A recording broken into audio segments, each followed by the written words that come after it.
this training module, we want to talk about the most important tool in your whole HR system.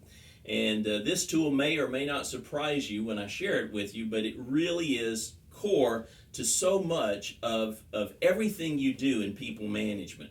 As you know, we talk about leverage quite a bit, and if you watched the first training video, we spent a lot of time discussing leverage, and it's critical that as a business owner, you find ways to get leverage. Otherwise, you're not going to be able to grow and scale your business. And one of the primary ways we get leverage is through other people, and particularly what we refer to as employees. You may have independent contractors, but what I'm talking about here can apply to them to some degree, but primarily we're talking about employees and how you leverage the employees in your company. Now, before I get into this tool that I really do believe is the most critical tool in your HR system, let me take a moment and review the 10 components of an HR system. We talked about these in our last training video. Those 10 components are your hiring process, or sometimes we refer to that as your talent acquisition process. The second one is your onboarding process. The third one is your compensation and rewards process or program. The fourth one is your performance management process. The fifth one is your training and talent development process. The sixth one is your coaching and correction process. The seventh one is your conflict resolution process. The eighth one is your severance process. And then the ninth one has to do with the administrative aspects of HR, and the 10th one has to do with the compliance aspects of HR. And we're going to cover all 10 of these in this series of trainings. They're going to be interspersed throughout each of these modules. But before we even get into those, you need to understand this basic tool, because it actually is the foundation for 5 or 6 of these key processes. The tool I'm talking about may or may not surprise you. It is simply a job description. That's right, a job description. I find that most small businesses do not really have written job descriptions for their people. And if they do, those job descriptions are somewhat convoluted, they're not current, and they certainly are not being used to their fullest potential. And part of that is because in a small business, we all wear many hats. As a business owner, you wear many hats. Each of your employees probably wear several different hats.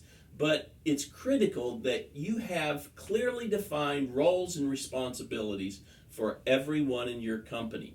I encourage people to start by creating an org chart, an organizational chart, which breaks down your company by roles and functions, not people. You may only have 3 or 4 or 5 people, but you may have 30 or 40 roles. And so start by creating an org chart with each of those roles on your org chart. No names, no people, just the roles.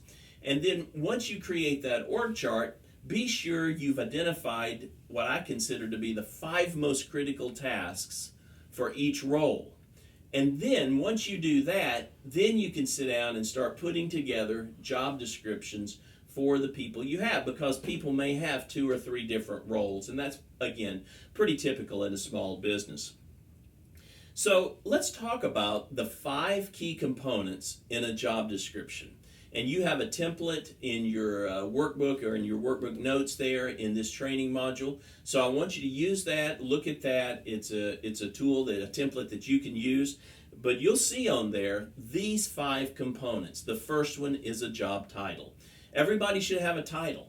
And titles mean things to people. It may not mean a lot to you as a business owner. They've typically never meant a whole lot to me, but they do to most people. And so giving someone a title that accurately communicates their role and their value in your organization is very important. And of course, you don't want to give them too big of a title, because then they might think that they have far more authority in your company than they really have. So thinking about what their title is going to be is very important, and it's worth your time to think about that. And that's the first component in a job description. You have their title at the top. The second part of a job description is a purpose statement. What is the purpose of this role or this job in your company? And so in your notes, I have given you a sample job description from a landscaping company. And this position is crew leader. And you'll see that there in your notes. And the purpose of the crew leader is to manage the landscape job or project from beginning to end with excellence and to develop a high performance crew. So that's the purpose of a crew leader. That's the purpose of their job. You want that written out in your job description.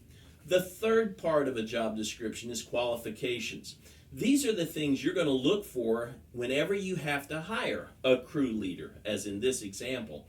And you want to know what those qualifications are. Now, you can't have a list of 20 qualifications. I mean, sometimes we're really unrealistic about our expectations of people. But you should have at least 4, 5, or 6 qualifications that are going to immediately screen people. And you know, if they don't have at least these 4, 5, or 6 things, they're not even a viable candidate for my job here. And so you'll see the qualifications. These are all things that this person, this individual, possesses or knows, or an experience that they have. So you'll see qualifications. The fourth part of a job description is the one that most people are familiar with, and that's responsibilities and duties. And I think it's good if you kind of keep that as concise as possible. I start with the 5 most critical tasks. When I think about this job, what are the 5 most critical things that this person has to do and has to do well? And then beyond that, you may have some other things that you feel like need to be in print, need to be spelled out for your employee. But I'd suggest don't have more than 10. 5 to 10 is probably a good number of duties and responsibilities. And then the 5th part of a job description is what I call key performance indicators. And these are the things that are going to determine whether or not this person really succeeds and performs at a high level in your company. And the first one is always fulfills responsibilities. You've got to make sure this person is fulfilling those responsibilities. But then there are other things that are going to be key performance indicators, as in our example here, safety is a very important indicator. So safety performance, attitude, teamwork. In this case, the crew leader has a truck, an automobile. So the owner wants them to maintain that truck and keep it in good condition. So you'll see the example here of things that are key performance indicators.